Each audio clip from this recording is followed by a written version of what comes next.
আরেকটা প্রশ্ন শেষ। আহলে কোরআন, আমাদের নবী মুহাম্মদ সাল্লাল্লাহু আলাইহি ওয়াসাল্লাম, এটা শেষ প্রশ্ন। আমাদের নবী মুহাম্মদ সাল্লাল্লাহু আলাইহি ওয়াসাল্লাম 23 বছর তার মাক্কি এবং মাদানী জীবনে যা কিছু করেছেন, যা কিছু শিখিয়েছেন, বদর, উহুদ, খন্দক থেকে শুরু করে যত যুদ্ধ, যত ঘটনা, এগুলো সব কিছুর প্রয়োজন যদি আবু বকর, ওমর, উসমান, আলী রাদিয়াল্লাহু তাআলা আনহুম আজমাইনের থাকে, তাহলে এই সবগুলো জিনিসের প্রয়োজন আমাদের আছে না নাই? আপনারা কি মনে করেন, আছে না নাই?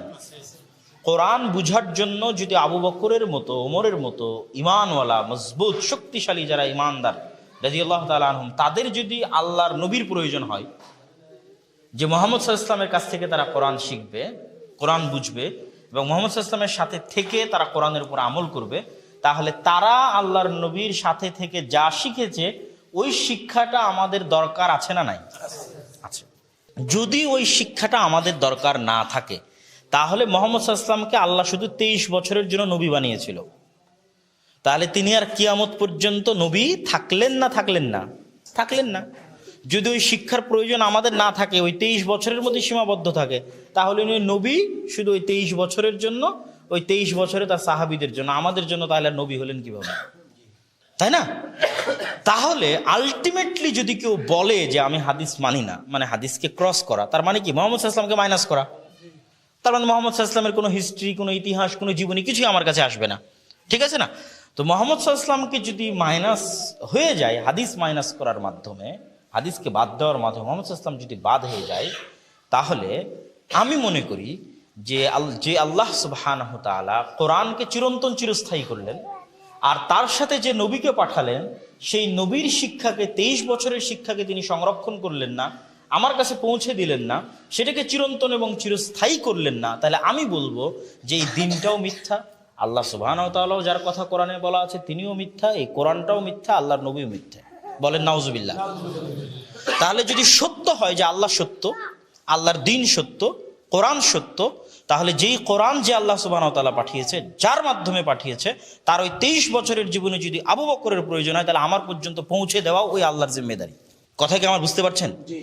তাহলে সেই জিনিসটা আল্লাহ আমাদের পর্যন্ত পৌঁছে দিয়েছে না দেয়নি? দিয়েছে। সেটাই কি? সেটাই হাদিস। সেটা কি বলেন? হাদিস। তাহলে হাদিস হচ্ছে বাই ডিফল্ট, কোনো প্রকার যুক্তি এবং তর্ক ছাড়াই যে কোনো মুমিনকে মেনে নিতে হবে। যে মানবে না সে কাফের বলে গণ্য হবে। অতএব ইনকারে হাদিসের কোনো সুযোগ নাই। ইনকারে হাদিস মানে ইনকারে মুহাম্মদ সাল্লাল্লাহু আলাইহি ওয়াসাল্লাম।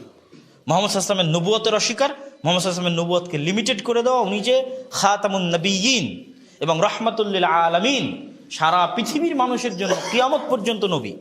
তুমি সারা পৃথিবীর মানুষের জন্য কিয়ামত পর্যন্ত নবী কি দিয়ে? ওই 23টা বছর যে বিভিন্ন ঘটনাবলী আবু বকর ওমরের সাথে হলো, সেটা তো কোরআন বুঝানোর জন্যই তো এই ঘটনাবলী সংঘটিত হয়েছে। কোরআন তো টাইম টু টাইম কেন অবতীর্ণ হয়েছে? আল্লাহর নবীর জীবনে ঘটা বিভিন্ন ঘটনার পরিপ্রেক্ষিতে অবতীর্ণ হয়েছে। একবারে ইনস্ট্যান্ট আল্লাহ সুবহানাহু ওয়া তাআলা অবতীর্ণ করে দেননি লিখিত আকারে।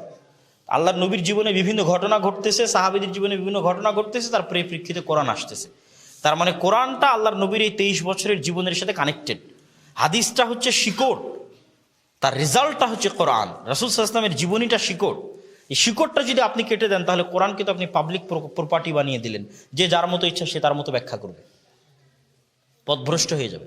অতএব হাদিস এবং কোরআন এই দুটি ইসলামের অন্যতম হুজ্জাত বা দলিল, যে এই দুটির কোনোটিকে অস্বীকার করবে সে কাফের বলে বিবেচিত হবে।